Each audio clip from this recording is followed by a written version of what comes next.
seat. Thank you. How are you? Fine, how are you? This is KHALID Muhammad, former national representative of Minister Louis Farrakhan of the Nation of Islam. Mr. Muhammad is the man who made so many of the front pages of America's newspapers with a speech at Kane College, which so many people called anti-Semitic and a lot of things. At the very least, racist. You remember the comment? He picked up the Pope's dress, and let's see what's under that dress.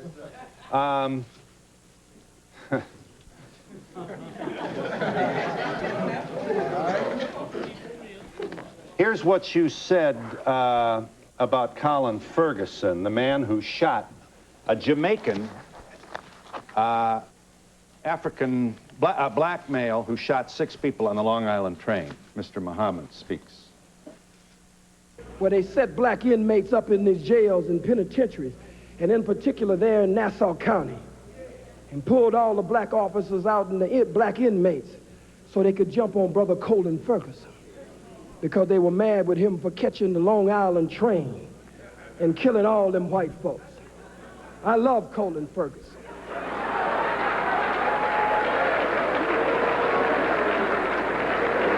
I have no official position, so I can say I love him. You love a man who randomly killed 6 people on a commuter train? I love Colin Ferguson just as much as the masses of white Americans love General Schwarzkopf, General Westmoreland, General Patton, General MacArthur, and Eisenhower. America awards her killers, and they get ribbons and stripes and bars. I'm sensitive to the pain and suffering of the loss of life on that train, but I'm one of the rebellious slaves. And so when black people stand up out of pain and suffering and frustration, I understand after 500 years. You also, you talk about the response of some African Americans to, for example, the book which attempts to prove that the Jews are involved in the slave trade. I'd be happy to let them see that. You talk about when white folks can't defeat you, you said in your speech at Kane, they'll always find some Negro, some boot-licking, butt-licking, buck-dancing, bamboozle, half-baked, half-fried, sissified, punkified, pasteurized, homogenized nigger that they can trot out in front of you. I would ask you, Mr. Muhammad, is Jesse Jackson a boot-licking, homogenized nigger? To the best of his ability, I believe he tries every day to do that. Here you are mocking Jesse Jackson at a speech, I believe this is Howard University. Roll the tape. Oh, boot-licking, buck-dancing, scratching, shuffling, messy Jesse Jackson. Who keep.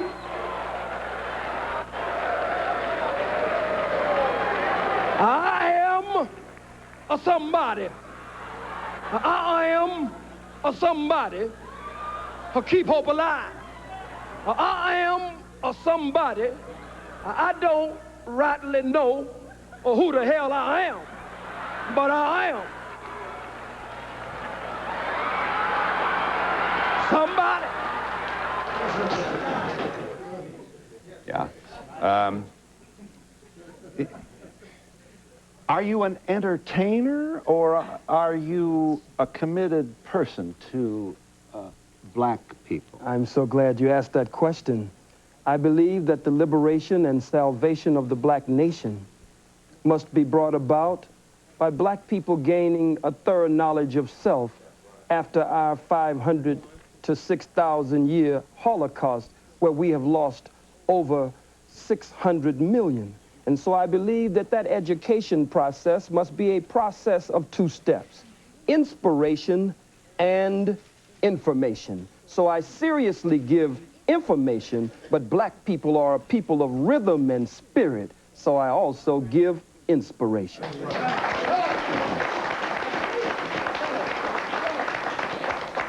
From your speech at Kane College in 1960, Chief Luthuli, the head of the ANC, received a Nobel Peace Prize, you reported to your audience, reminded them, for nonviolent struggle. Yes. Just like Mandela just received it with F.W. de Klerk. How could you stand with your oppressor and your enemy and receive the Nobel Prize for nonviolent struggle? You have, you do not support, then, Nelson Mandela's strategy in the struggle to free black people in South Africa? Let us first of all be very clear here, Phil. Nelson Mandela is my brother. So is He Jesse is a member Jackson. of the family, and so is Jesse, and Jesse is a very brilliant man. We just want him to return home and stop being used by the enemy and the oppressor against his people. Now back to Brother Nelson Mandela. And certainly we can never mention Nelson without mentioning Winnie Mandela. But Nelson Mandela's attempt at a multiracial government in South Africa after the murder of men, women, children, and babies, and the rape of South Africa, a criminal settler colony that has been established like Israel there in that part of the world. I cannot go along with one man, one vote. Let me say why. If someone broke into your home, Mr. Donahue, and actually bum-rushed your home, and Black Boot stomped your door down, and came in and robbed and raped everyone in the household, and was able to take the wealth of your home and parlay it into an empire. This is an invader. This is an intruder. This is a murderer. This is a burglar. This is a criminal. So you have no responsibility to share your home with them after they broke in and committed the crimes that they did. You want, you said about South Africa, we give him, that is to say white people, 24 hours to get out of town by sundown. That's all. If he won't get out of town by sundown, we'll kill every white that ain't right that's in sight in South Africa. We kill the women, we kill the children, we kill the babies, we kill the blind, we kill the cripple, we kill them all. We kill the faggot, we kill the lesbian, we kill them all. You say, why kill the babies in South Africa? Because they're going to grow up and oppress our babies, so we kill the babies. Are you seriously presenting yourself as a man interested in the future of your people with this kind of rhetoric? I'm just as interested in the freedom of my people as I am in the self-determination or the KHALID, self-development, them being self-defining, self-respecting, and self-defending.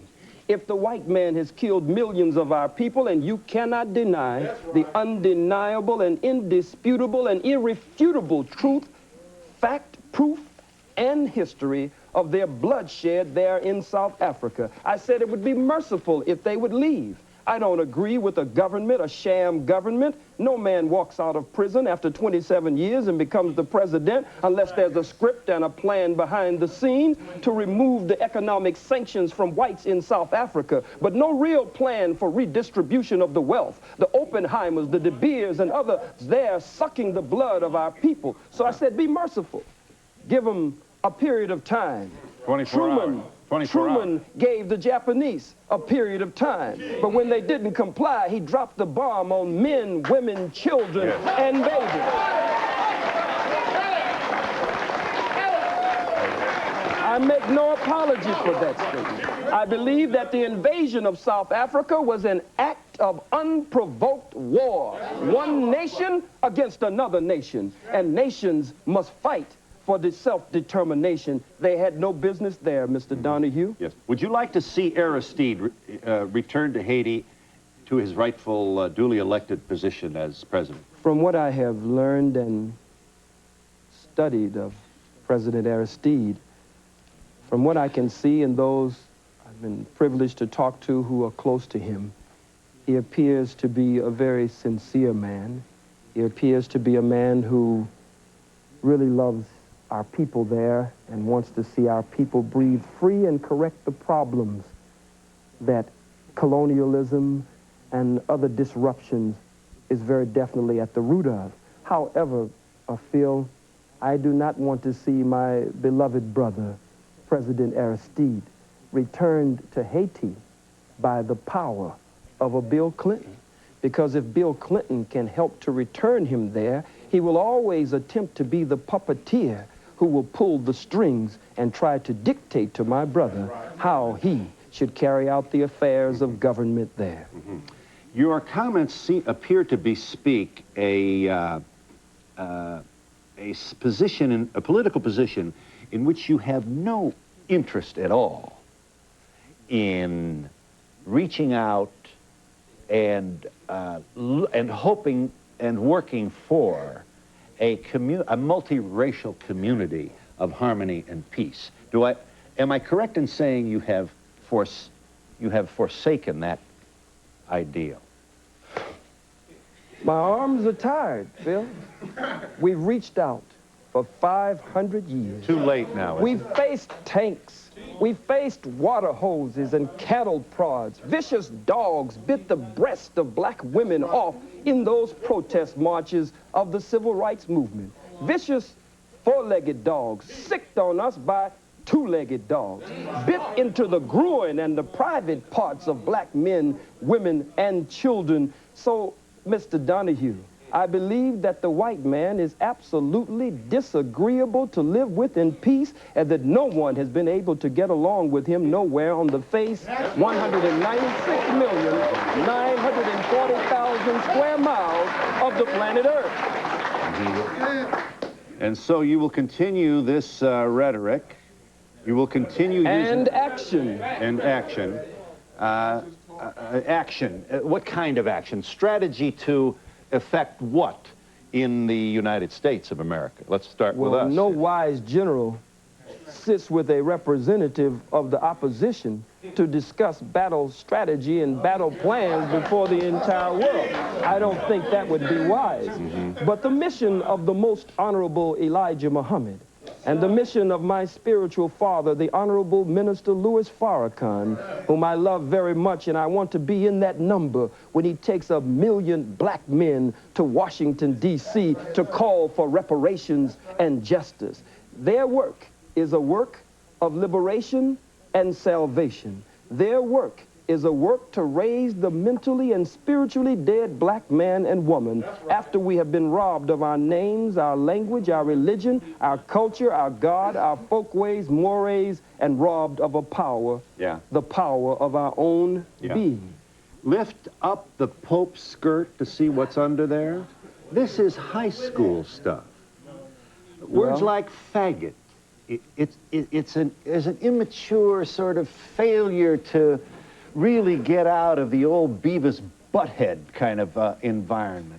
Certainly you can't be proud of this kind of language that you use. Well, if it is high school, then the Bible, let's listen for a second. The Bible speaks of lifting up the skirts of the garment. Oh, I'm surprised that you feel. It's a metaphor. It's symbolic language. I'm not at all interested in what is under the Pope's clothes. I'm not into that. It's a metaphor.